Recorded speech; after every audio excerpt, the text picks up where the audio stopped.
Hi. Sorry, I sit pretty far from the stage. Thank you, Val Smith, for the introduction. Good morning, faculty, staff, friends, and family. I could not have asked for a better morning or soggier morning to be here with you all. I'd love to thank you all for allowing me to fulfill one of my lifetime goals, to be able to give a school-wide speech in front of my family. Mom and Dad, I would not be here if not for your unwavering support. In the past 7 years, you have endowed me the privilege of receiving an education in this country. And I stand here hoping to show you a little of what I've achieved, and I hope you're proud of what you see. Shelby, my sister and best friend, you've paved me the smoothest highway a younger sister can ever dream of. Thank you for always looking out for me. I would first like to acknowledge and connect with the people whose efforts made this exact moment possible. I want to give thanks to Mudabar, whose smile and 2 over mediums and the girl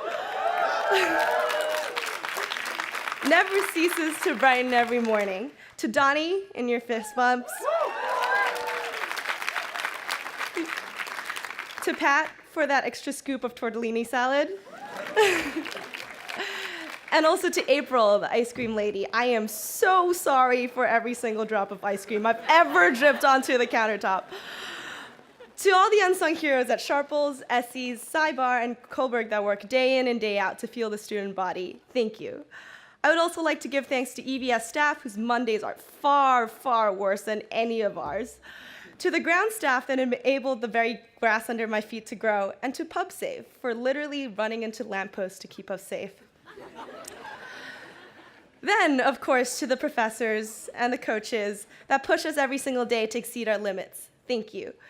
I feel humbled as we are only able to achieve what we have the last 4 years because of your hard work. So this is it then, the day we've all been waiting for, the moment we stepped onto campus. After today, we'll all part ways, scattering around the country and the globe into the uncertainty of the future. Spoiler alert, I don't have any more advice or insight about taking on the real world than any squirrels on these trees.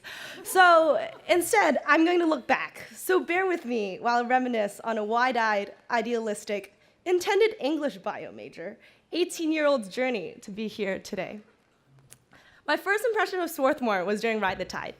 I remember stepping off the train at Swarthmore and arriving at this beautiful walkway lined with humongous trees, green grass on each side, flowers blooming, and I was absolutely blown away. It was a beautiful sunny April day, and I scanned my eyes over the field. On my right were people playing Frisbee. Then there was people on a tightrope. And then there were people running with brooms between their legs. So I was like, all right. My eyes continued traveling to the left. More trees, a ski lodge. Then I saw this majestic S-shaped metal frame in the middle of the grass with strips of plastic streaming from it, reflecting the sunlight and fluttering the wind. I think we're the last class to know this. My optimistic logical assumption was that this was some new state-of-the-art technology that would concentrate sunlight and filter in rainwater to promote better growth of the grass. It took my brain a few moments to process what my eyes were taking in, but when I did, I nodded in my head and said, yeah, college. There's a lot you have to get used to when you get to SWAT. There's the new people, the buildings, which lang is which again, the jargon like SWAT Swivel, SWAT 7, confusing lines and sharples. But let me tell you, the most important thing you learn is the unspoken rule that if you're not complaining about something, you're doing something wrong. At this institution, you do not get rewarded for saying great when people ask you how's your day, or for saying not a lot when people ask about your workload. On a good day, these responses will be met with blank stares, or maybe, if you're lucky, maybe a nod. Towards the end of the semester, soul-sucking stares and passive-aggressive insertion of earbuds would be more of a common reaction. On the other hand, if you storm into Cornell, throw down your backpack with your glasses askew, hair in shambles, and declare in one breath, I have 200 pages of reading, 3 essays, 5 problem sets, 2 lab reports, and presentation due within 3 hours, and I have a law appointment that started 5 minutes ago. You'll be met with sighs of understanding, food and tea from Cybar, head massage, and coos of, they're there. If it wasn't academics, it was Sharples. If it was not Sharples, it was the weather. If it wasn't the weather, it was allergies, the co-op being too expensive. The trees are better labeled than the buildings. The trees are better insured than the students. The list can go on forever. Complaining, maybe it's a Swarthmore thing. Maybe it's human nature. Who knows? So I settle in. I can recount the classic Swarthmore stories that shape all of our experiences here. We've all had that heart-pounding experience of posting on Yik Yak for the first time and checking how many upvotes it's gotten. We've all struggled to do basic math at SEs and felt the indignation at the deflation of points from 9 to 7 for late-night snacks. We felt the excitement and joy at the newfound liberty of points in the Ville, the disappointment at the disappearance of Margaret Quoes, horror at the increasing strictness of the alcohol policy, shaking the solo cup on Saturday night saying, "Water, pump safe, I swear it's water." These experiences create a framework, the skeleton of the Swarthmore experience, but while the shapes are similar, the details are what makes each experience different. I don't think I can talk about my time here without acknowledging that it is not a walk in the park. Classes here are difficult, and that's an understatement. I clearly remember the hysteric disbelief of staring at my computer as I tried to code for the first time in my life in E6, and fully and literally experiencing what the definition of cluelessness was. The bar of what excelling in a class meant slowly but surely lowered as the year went by. The challenges were not only in the classroom, as you expect from putting 1,600 stressed, angsty teen and young adults exploring and experimenting with who they are in a 425-acre campus. Beliefs and values are challenged as we go through classic heartbreaks and the falling apart of friends. Here, I experienced for the first time the feeling that no matter what I do, I will never be a good enough student, swimmer, captain, employee, friend, lover, and daughter. It was that helplessness and that feeling of loss of control that pushed me into a year-long battle of depression. But the beauty of this experience is that I've been lucky enough that while even I've given up on myself, when I'm walking in circles repeating to myself, I can't, I was surrounded by people with so much warmth and love. I was lucky enough to find a compassionate friend that was willing to be there for me every single day for 5 months straight, even when I was crying, confused, and hurt. "You can," he said, "you can." I'm grateful to be able to call another friend 2 days after training trip feeling invalidated, mentally and physically at my limit, crying, "I can't stare at that line at the bottom of the pool any longer," to get the response, "You can, Tiffany, you can."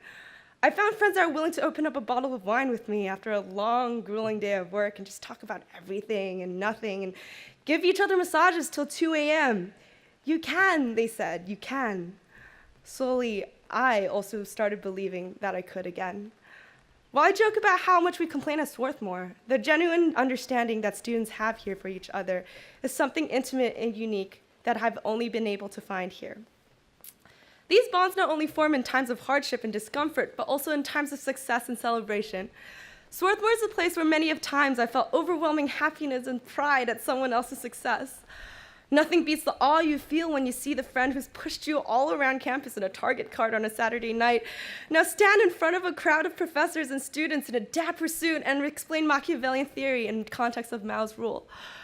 Or that feeling when you see the hard work of your teammates put into a pool every single day paying off, and all you can do is yell your head off at the edge of the pool and cheer them on with all the excitement and pride in your heart. Staring at the clock across the pool, counting the milliseconds and knowing, just knowing, that not only will they hit yet another lifetime best, but also cross a personal hurdle and fulfill a lifetime goal. And watching dance shows, after making fun of friends for being NARPs all semester, I get absolutely blown away by what they can do with their bodies at every show, and I wonder why they ever entertain me by dancing with me at pub night. So many people here has inspired me, and the fact that I'm surrounded by multifaceted, brilliant, and passionate humans is something I have not taken for granted.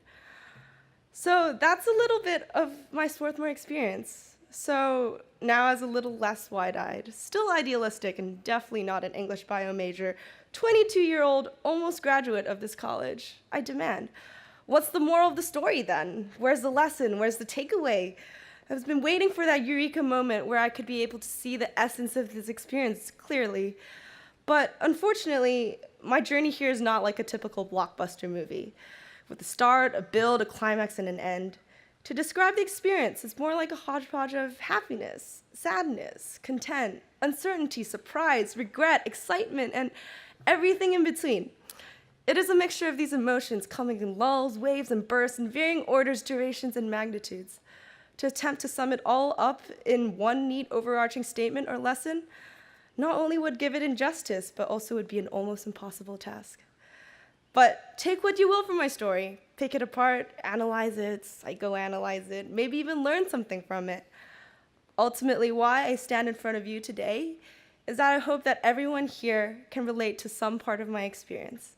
Each of us has taken different paths these few years, but I hope that by sharing my ordinary yet unique story, there's some little part of it, emotionally or situationally, that overlaps with yours. And we can realize that all of us has gone through something called the Swarthmore experience together. So no matter if you're just a familiar face in Sharples or someone I talk to every single day, I want to say thank you, because the story would have been very different without each and every one of you. It has been an honor being part of all your stories. Thank you for listening, and happy graduation.